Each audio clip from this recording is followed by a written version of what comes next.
Do we have the coronavirus contained?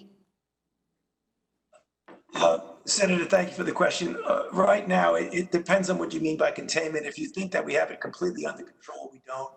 I mean, if you look at the dynamics of the outbreak, we are seeing a diminution of hospitalizations and infections in some places, such as in New York City, which has plateaued and starting to come down, New Orleans, but in other parts of the country, we are seeing spikes. Do we have enough robust countermeasures in place that we don't have to worry about a bad fall and winter?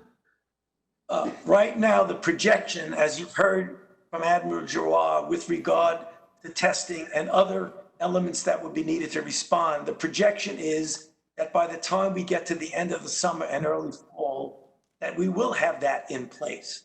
If we don't do better on testing, on contact tracing, and on social distancing, will deaths from coronavirus necessarily increase?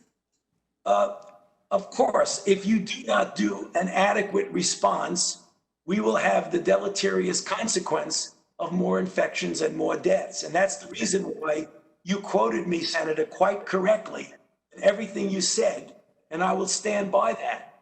If we do not respond in an adequate way when the fall comes, given that it is without a doubt that there will be infections that will be in the community, then we run the risk of having a resurgence. I would hope by that point in time, in the fall, that we have more than enough to respond adequately. But if we don't, there will be problems.